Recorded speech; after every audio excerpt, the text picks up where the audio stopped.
Mes soldats, bonjour à tous et bienvenue dans cette nouvelle vidéo. Dans une de mes dernières vidéos, je vous avais énuméré les aspects positifs et intéressants de faire une sèche, de perdre de la masse grasse, de diminuer éventuellement légèrement son poids et d'atteindre un physique sec, écorché et athlétique. Le problème, et vous le savez probablement si vous avez déjà essayé de faire une sèche, c'est qu'une période de sèche comporte nécessairement et de façon incontournable des points extrêmement négatifs dont il faut que je vous parle impérativement dans cette vidéo. J'espère que vous êtes prêts, c'est parti.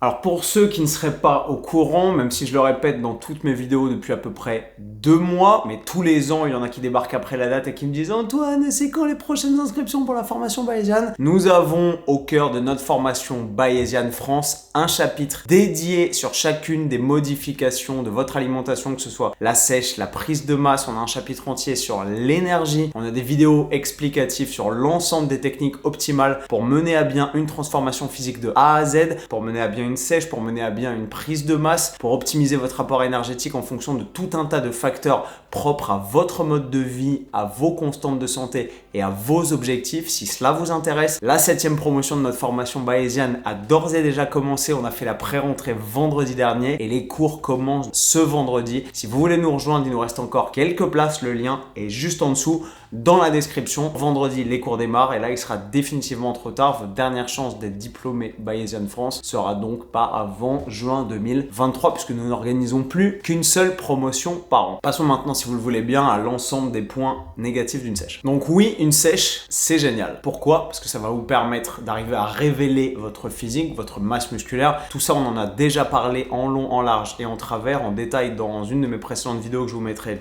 juste ici. Allez la voir, mais vous allez améliorer bon nombre de vos constantes de santé. Votre niveau d'inflammation va baisser. Vous allez améliorer votre sensibilité à l'insuline, votre sensibilité aux glucides, améliorer votre nutrient partitioning, améliorer l'ensemble de vos sécrétions hormonales, etc. Tout ça, c'est bien beau jusqu'à un certain point. Qu'on s'entende et qu'on soit clair, il y a pour moi 2 niveaux de sèche et 2 étapes successives probablement dans une sèche en fonction de jusqu'à quel point vous allez pousser la dynamique et jusqu'à quel degré de sèche vous allez pousser les choses. Si vous avez un niveau de body fat important et que vous cherchez simplement à perdre du gras pour arriver dans une fourchette saine, mettons par exemple pour un homme que vous êtes à 30% de body fat et que vous voulez arriver à mettons 15%, ou que pour une femme vous êtes à 40% de body fat et que vous souhaitiez arriver à 25%, ce qui est réciproquement 15% pour un homme et 25% pour une femme reflète des niveaux de body fat qui sont sains d'un être en bonne santé, qui a un niveau de vie actif et non pas complètement sédentaire, en surpoids, voire en obésité, et cette première étape va être relativement simple et surtout relativement dépourvue d'aspects négatifs. Tout ce que vous allez faire, c'est améliorer l'ensemble des constantes de santé, comme je l'ai rappelé dans ma dernière vidéo, et améliorer votre santé. Le problème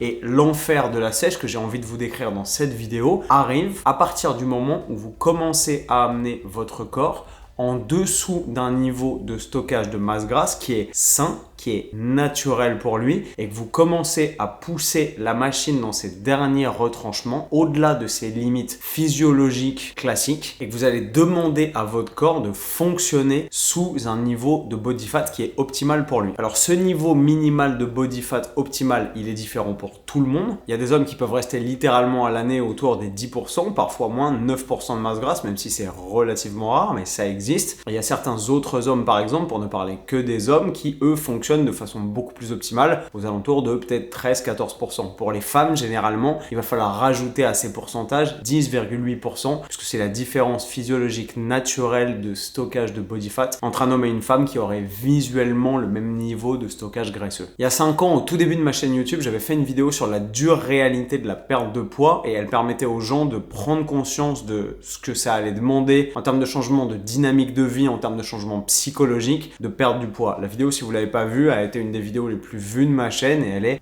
juste ici. Donc l'ensemble des paramètres que je vais étudier maintenant avec vous se rapportent à cette dernière phase de la sèche, après le moment où vous êtes passé d'un niveau de stockage de body fat important à un niveau sain, où vous pourriez rester, où vous pourriez fonctionner en étant parfaitement en pleine santé et relativement sec. Maintenant, si vous voulez pousser les choses en dessous pour vraiment devenir très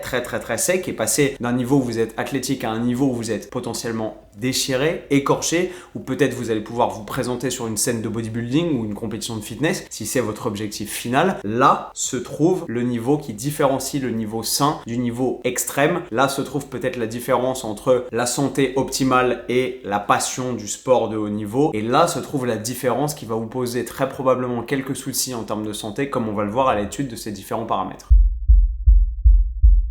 Le tout premier problème d'une sèche extrême, c'est évidemment la faim. Vous le savez, et je l'ai mentionné et rappelé dans l'ensemble des vidéos de ma série Opération Kinder Bueno, maîtriser la faim est l'objectif numéro 1 d'une sèche. La faim est littéralement l'ennemi et la raison pour laquelle l'ensemble des régimes du monde qui ne fonctionnent pas échouent. Si vous voulez arriver à perdre du poids, il faut vous mettre en déficit calorique sur le long terme, et tenir un déficit calorique, ça nécessite d'optimiser sa satiété, donc de diminuer au minimum sa sensation de faim et de ne se soumettre à la sensation désagréable de la faim qu'un minimum et dans sa journée et tout au long de sa sèche. Normalement, au début de la période, si vous voulez passer de 30 à 15% de body fat, vous devriez être capable de le faire sans avoir faim, en optimisant votre volume alimentaire, en faisant des choix alimentaires beaucoup plus stratégiques, en mangeant différemment et en considérant la nourriture différemment, en buvant beaucoup de liquides non caloriques pour vous rassasier davantage, etc. Tout ça, c'est des conseils que je vous ai déjà donnés en masse dans l'ensemble de mes vidéos et je ne vais pas vraiment revenir dessus ici. Le problème, c'est que dans une sèche extrême, au bout d'un moment, vous n'avez plus assez d'énergie pour faire fonctionner la machine. Et le but, c'est de pousser votre organisme à puiser littéralement dans l'intégralité de ses dernières réserves, j'ai nommé le stockage de tissu adipeux. Et donc, par définition, même si vous optimisez les choses, même si vous optimisez vos choix alimentaires, votre stratégie alimentaire et votre volume alimentaire, au bout d'un moment, vous allez commencer à souffrir de la faim. Et là, c'est vraiment le moment où le mental rentre en jeu et où les choses deviennent extrêmement difficiles et parfois extrêmement douloureuses.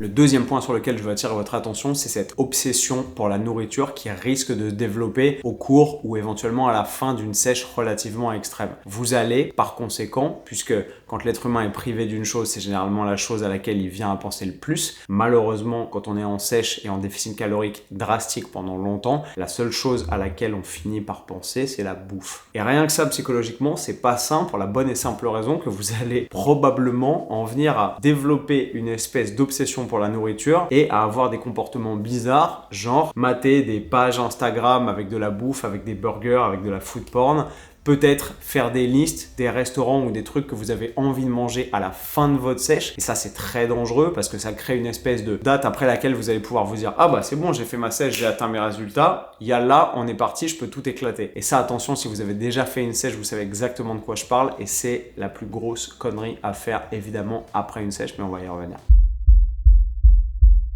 Troisième point important à mentionner, c'est la fatigue. Puisqu'on tape dans les réserves et qu'on pousse l'organisme à s'adapter et à fonctionner avec moins d'énergie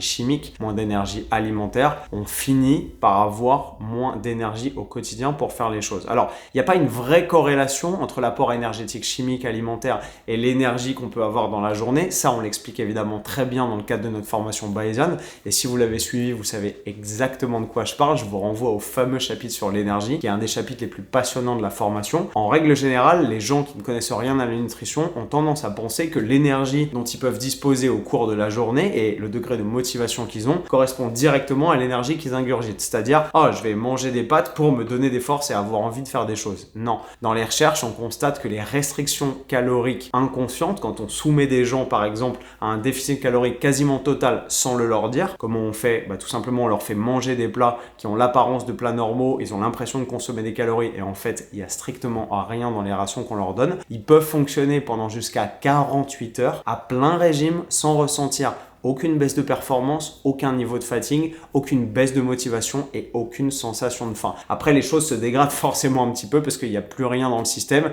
et que ça commence très légèrement à partir en couille. Mais la relation directe entre l'énergie alimentaire et l'énergie dont vous disposez au cours d'une journée est souvent psychologique et placebo. Sauf que, à la fin d'une sèche et d'un déficit calorique important, vous allez forcément arriver à être extrêmement fatigué parce que vous avez tellement puisé dans les réserves que la fatigue se fait sentir obligatoirement. L'autre problème, c'est qu'avec moins de calories dans votre alimentation, la récupération est également plus difficile, ce qui fait que comme vous vous entraînez toujours autant pour conserver votre masse musculaire et arriver à créer une dépense énergétique qui va être favorable à la perte de gras, et bien forcément vous allez accumuler de la fatigue et donc on est de plus en plus fatigué généralement sur la fin d'une sèche et on a l'impression de rentrer dans une espèce de mode zombie où les choses deviennent compliquées, où on n'a plus la motivation de faire les choses, où on a tendance aussi à réduire son degré d'activité physique spontanée, le fameux NEAT, le Non-Exercise Activity Thermogenesis, pour pouvoir économiser des calories et ne pas bouger partout et courir, etc. pour ne pas se fatiguer encore davantage. Votre vie quotidienne et l'ensemble des tâches de votre vie quotidienne va devenir une épreuve au bout d'un certain temps. Sans compter le fait que vous allez avoir beaucoup moins d'entrain, vous allez être beaucoup moins enclin à faire des choses comme ça gratuitement, genre à aller vous balader ou à faire 2 km à pied pour aller rendre visite à un ami, etc.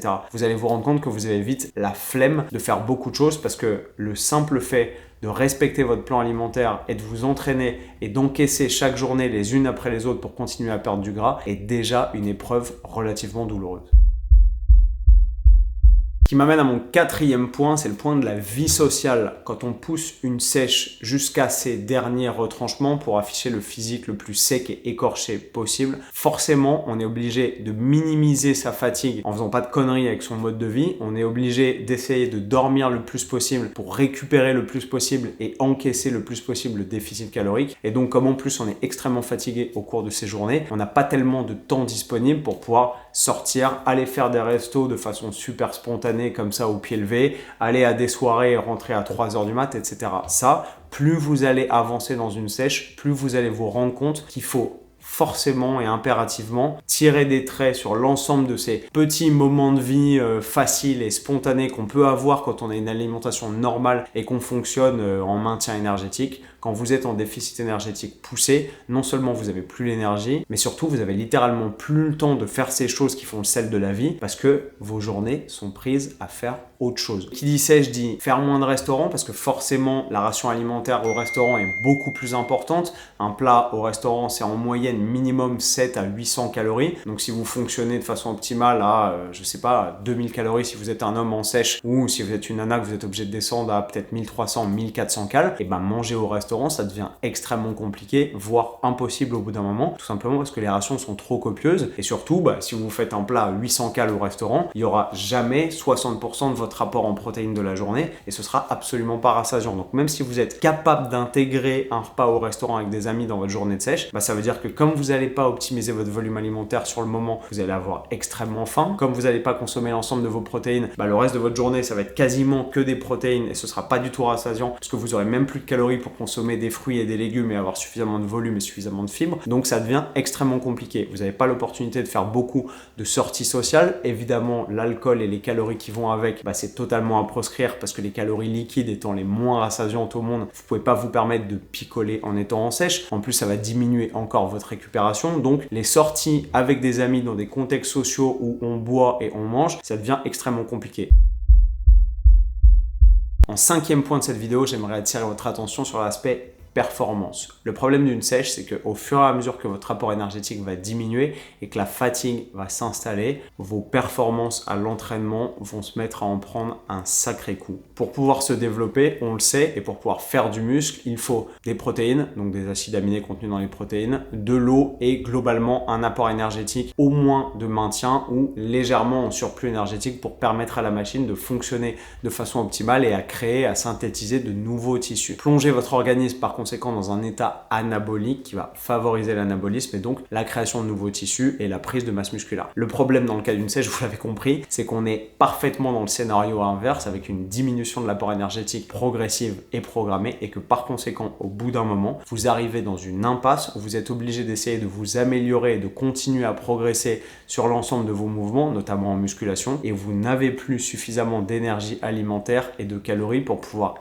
maintenir votre masse musculaire et continuer à développer vos performances. Ce qui veut dire qu'au bout d'un moment, nécessairement, vos performances vont commencer ou à stagner ou à diminuer. Et ça, pour l'ego, pour le mental, ça fait extrêmement mal. Et même si on met de côté l'ego et qu'on se dit ouais ok, mon squat commence à en prendre un coup, et bah forcément, on a l'impression d'être en train de nier sa dynamique de progression globale, puisque quand on fait de la musculation et qu'on s'entraîne et qu'on s'alimente de façon optimale, bah on constate des progrès, on devient de plus en plus fort, on construit de plus en plus de muscles et la courbe, même si la courbe des progrès ralentit toujours au bout d'un moment, bah on a toujours plus ou moins l'impression de progresser et pas de régresser et d'être en train de tout faire bien et malheureusement d'avoir ce qu'on appelle des diminishing returns dans les recherches, c'est-à-dire des retours ou des feedbacks de son entraînement qui sont négatifs. Malheureusement, au bout d'un moment, dans une sèche extrême, vous allez forcément arriver face à un mur et vos performances vont forcément chuter. Pour moi, dans ma dernière sèche, c'est mon squat qui a commencé à partir en couille et ce, à peut-être 4 semaines de la fin de ma sèche. J'arrivais plus à ajouter de répétitions, j'arrivais plus à ajouter de poids sur la barre, je faisais échec sur l'échec, l'ensemble de mes méthodes de programmation et de périodisation ne fonctionnaient plus. Et je me suis dit, ok, là, j'arrive au moment de ma sèche où ça devient difficile, les entraînements deviennent coûteux, énergétiquement c'est difficile et en plus mes performances baissent. Et là, intimement, vous avez un peu l'impression d'arriver dans un mode zombie où vous faites plus les choses pour vous améliorer sur le papier, devenir plus musclé et devenir plus fort, mais vous êtes simplement en train de déployer tous les efforts du monde pour maintenir le bateau à flot et pas couler et pas avoir l'impression de faire n'importe quoi, de plus arriver à réaliser vos exercices, de perdre 30% de force et de voir vos performances qui se cassent la gueule sur tous vos listes. Et ça, psychologiquement, c'est extrêmement difficile. Le 6e point de cette vidéo est relativement proche du 5e, c'est l'augmentation du risque de blessure. Non seulement quand vous avez moins de rations alimentaires et moins de calories dans votre alimentation, forcément vous récupérez moins et vous êtes capable de tolérer moins de volume d'entraînement. On a des recherches qui montrent que si vous êtes en surplus calorique, vous êtes capable de tolérer généralement aux alentours de 20% de volume en plus par rapport à un scénario où vous seriez en déficit calorique. Et ces recherches sont contenues, étudiées et illustrées dans le cadre de notre formation Baizen, mais donc forcément, dans le cas d'un déficit calorique et d'un déficit calorique drastique, vous allez ou être capable de tolérer moins de volume ou forcément être capable de récupérer moins bien du même volume de travail musculaire donné. Et ça, ça devient un vrai problème puisque pour maintenir votre masse musculaire, vous êtes obligé de vous entraîner de façon constante et de garder le même volume d'entraînement au minimum, voire de le développer un tout petit peu et que comme vous allez récupérer de moins en moins bien, forcément, potentiellement au bout d'un moment, votre risque de blessure va augmenter. C'est aussi un paramètre qui va se glisser dans votre tête parce qu'à chaque nouvel exercice et à chaque nouvelle séance, en plus, comme vous voyez vos performances diminuer, vous allez vous dire là mon corps il suit plus, il encaisse plus, ou là le squat ça devient difficile, ou là le soulevé de terre ça devient difficile, je commence à avoir un petit peu mal au coude parce que forcément si mes muscles récupèrent pas de la même façon mes articulations et mes tissus conjonctifs, l'ensemble de mes fascias et l'ensemble de mes tissus articulaires récupèrent plus non plus de la même façon et là vous allez rentrer dans un mind game où vous allez vous dire peut-être qu'il faut que j'arrête de faire des exercices polyarticulaires lourds, peut-être que le squat, le soulevé de terre, le développé couché, les tractions lestées, il faut que je me calme pendant un petit moment et peut-être qu'il faut que je m'oriente vers des exercices un peu secondaires, un peu plus respectueux de tout ça, mais qui forcément vont vous amener moins de bienfaits, moins de bénéfices et moins de progression et en termes de force et en termes de développement, donc de préservation de la masse musculaire pour l'ensemble de vos efforts. Le 7e point, il est extrêmement important à mentionner, c'est celui de la baisse de la qualité du sommeil. Ça le fait pas à tout le monde et de façon anecdotique, c'est quand même un problème très répandu mais pas forcément constant. La consommation d'une ration alimentaire importante entraîne une somnolence juste après qui s'appelle la somnolence postprandiale. En gros, votre système nerveux se désactive et vous passez en mode digestion. La consommation de calories vous amène à vous détendre. C'est comme ça qu'on est programmé en tant que mammifère. On est amené à être actif quand il faut chercher de la nourriture et pouvoir s'en procurer. Et une fois qu'on a mangé et qu'on peut arriver à survivre grâce aux calories qui ont été ingurgitées, on peut se la couler un peu plus douce, digérer, récupérer et attendre quelques heures, voire quelques jours avant de repenser à la nourriture. Chez la plupart des gens, consommer des calories entraîne une espèce de somnolence. Et si vous êtes comme tout le monde, vous l'avez déjà probablement remarqué, après un gros repas, une espèce de déjeuner, un repas de communion ou un repas de Noël, généralement à 15h, vous levez de table et vous êtes en mode « Oh,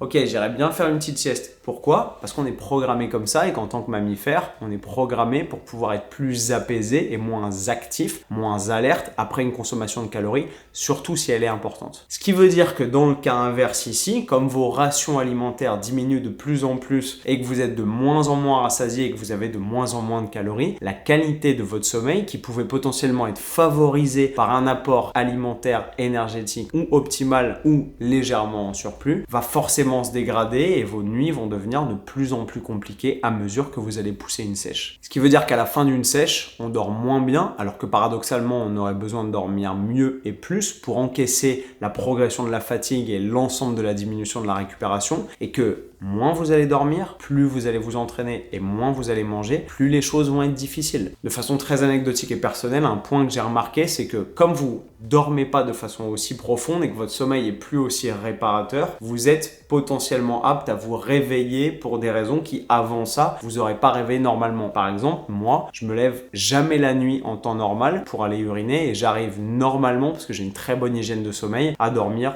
8 heures, 8h30, parfois 9 heures d'une traite sans avoir me lever une seule fois dans la nuit. À la fin de ma dernière sèche, j'étais réveillé 2 ou 3 fois par nuit par une envie d'uriner horrible. Pas nécessairement parce que je buvais plus, mais tout simplement parce que mon niveau d'endormissement et la profondeur de mon sommeil étant plus légère, et j'étais plus sujet à être réveillé par des petits événements comme des sirènes de pompiers dans la rue, des bruits de mes voisins ou au-dessus de mon appart. Et ça devient un vrai problème pour la récupération sur le long terme et pour votre niveau d'énergie et de disponibilité émotionnelle au cours de vos journées. Le 8e point sur lequel je ne peux pas ne pas m'attarder, c'est évidemment le point de la libido. Et si vous avez suivi cette vidéo jusque-là, vous savez probablement de quoi je parle et pourquoi la libido devient un problème dans le cas d'une sèche. That's what she said. Quand on n'a plus assez d'énergie disponible pour pouvoir penser à autre chose qu'à la bouffe et qu'on n'a plus non plus suffisamment d'énergie physique pour monter les marches de l'escalier de son immeuble ou ramener ses courses de la bagnole, je peux vous dire que l'envie de s'adonner à la chose frappe pas à votre porte tous les 4 matins parce que tout simplement vous allez vous dire constamment que vous n'avez pas la force. Mais aussi parce que à mesure que votre organisme passe en mode survie pour économiser l'énergie pour les simples fonctions vitales, arriver à survivre, arriver à vous tenir debout, arriver à vous déplacer et à vous entraîner, il reste plus beaucoup de fuel dans la machine pour pouvoir se reproduire, même si d'aucuns diront que c'est probablement une des fonctions les plus vitales qui soit, très probablement dans l'ordre des choses. Non seulement vous n'aurez plus assez d'énergie et de force pour avoir envie de niquer tous les 4 matins, mais en plus, vous n'aurez probablement plus envie de niquer tous les 4 matins, tout simplement parce que la sécrétion hormonale et la stimulation de la libido n'est plus la même. À titre d'illustration, tu veux nous dire comment ça se passait niveau libido à la fin de ma sèche ?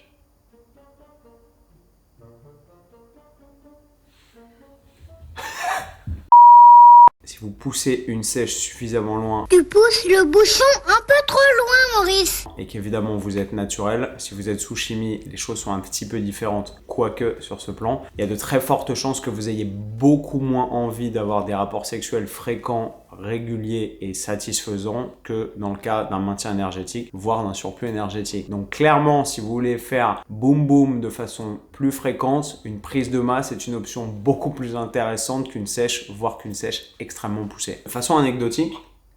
et je vais pas parler pour moi, mais pour un pote, plusieurs phénomènes différents et complémentaires peuvent subvenir en relation à ce problème de libido. En plus de la baisse du désir sexuel, vous pouvez avoir pour les hommes non seulement une diminution de la quantité des érections, mais aussi une diminution de la qualité des érections, ce qui, si vous n'avez pas de rapport sexuel, n'est pas vraiment problématique, mais si vous avez des rapports sexuels, peut devenir un obstacle aux 10 rapports sexuels sus-mentionnés. J'ai dit sus. Il se peut également, et ça c'est pas cool, que vous ayez une diminution du plaisir sexuel, notamment au moment de l'éjaculation, ce qui fait que l'ensemble de la dynamique sexuelle paraît tout à coup beaucoup moins attrayante, probablement également beaucoup moins valorisante, et que vous avez un petit peu l'impression de jouer à la roulette russe avec votre sexualité. Ou au billard avec une nouille, à vous de voir. Et cette modification négative et impactante de votre libido, elle est amenée par le 9e point de cette vidéo sur lequel je veux impérativement attirer votre attention.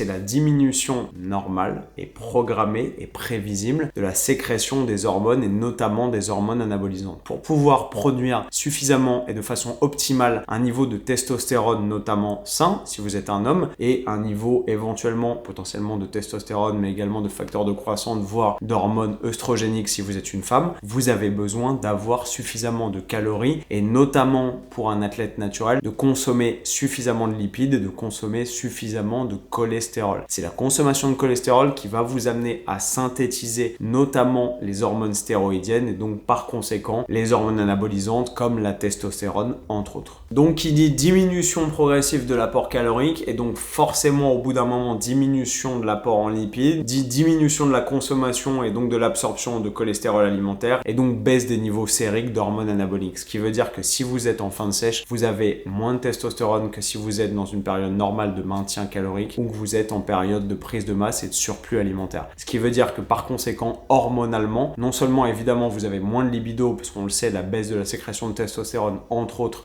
aide pas à stimuler une libido qui va être forcément enrichissante et épanouissante, mais en plus, par conséquent, et ce sera notre 10e et dernier point de cette vidéo, vous allez forcément avoir moins d'incitation hormonale à conserver votre masse musculaire parce que vous avez moins de testostérone, moins de production notamment d'hormones de croissance et de facteurs de croissance pour pouvoir le faire. Et donc, évidemment, c'est le dernier aspect qui montre qu'on tend à se nier un petit peu et à faire un peu les choses en marchant sur la tête à la toute fin d'une période de sèche. Forcément, vous allez avoir, avec la perte de masse grasse qui est souhaitée, une perte et une diminution de masse musculaire qui est absolument incontournable si vous êtes naturel. Si vous êtes sous chimie, et dire ça revient pas pour moi au fait de vous inciter à être sous chimie et à consommer des stéroïdes androgènes anabolisants notamment, mais il existe des produits avec des effets secondaires notoires qui peuvent vous permettre de conserver beaucoup plus de masse musculaire qu'un pratiquant naturel tout en diminuant de façon drastique votre apport calorique. Mais quand on est naturel, malheureusement, ce qu'on appelle le P-ratio, qui est le rapport entre la diminution de la masse maigre et de la masse grasse dans les recherches sur le total calorique, va faire que vous ne pouvez pas perdre uniquement de la masse grasse et que par définition, plus vous allez perdre de masse grasse, plus vous allez vous mettre à perdre également de masse musculaire. Au début, pour les sujets en surpoids très important ou en obésité, il est carrément dans les recherches virtuellement possible de leur faire perdre quasi exclusivement de la masse grasse, voire de leur faire développer leur masse musculaire. Parce que comme ils sont à la fois en surpoids et à la fois sédentaires, si les personnes se mettent à s'entraîner, elles vont pouvoir développer leur masse musculaire tout en perdant beaucoup de masse grasse, ce qu'on appelle classiquement dans les recherches une recomposition corporelle. Si vous êtes déjà un athlète d'un niveau avancé, que vous vous entraînez depuis des années, que vous êtes relativement musclé et que vous êtes naturel, plus vous allez devoir être sec et plus vous allez devoir sacrifier de tissu musculaire, ce qui est également malheureusement la raison pour laquelle, comme je vous l'ai mentionné dans mon 5e point de cette vidéo, vos performances au bout d'un moment vont se mettre à diminuer, notamment parce que vous perdez de la masse maigre et que la taille de vos tissus contractiles, la taille de vos muscles diminue progressivement, malheureusement si vous êtes naturel, sans que vous puissiez faire de miracle à ce sujet-là. Voilà mes soldats, j'espère que cette plongée dans l'univers de la sèche extrême vous aura permis de voir un peu en face la réalité d'une diminution calorique et d'un déficit calorique programmé et poussé jusqu'à l'extrême limite. L'extrême en soi veut pas vraiment dire grand chose, il y a extrême et extrême.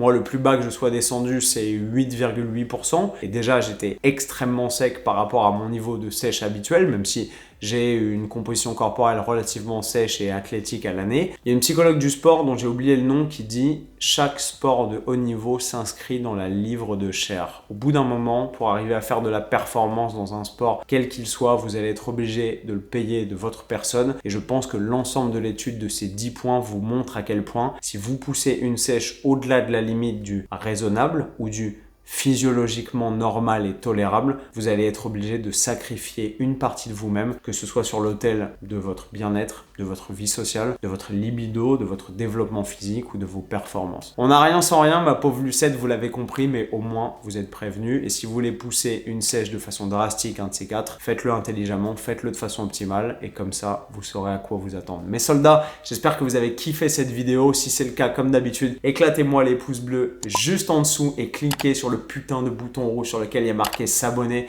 Vous êtes encore beaucoup trop nombreux à regarder ces vidéos sans y être abonné et vous savez à quel point vous abonner vous prend 2 secondes, vous coûte rien et aide le référencement des vidéos et le développement de cette sèche. Si vous aimez l'ensemble de mes vidéos et le contenu que je vous propose semaine après semaine, cliquez là et faites-le, ça me fera extrêmement plaisir. Et quant à moi, je vous retrouve dans une prochaine vidéo et vous le savez comme d'habitude, avec le sourire, plus fort et plus fit.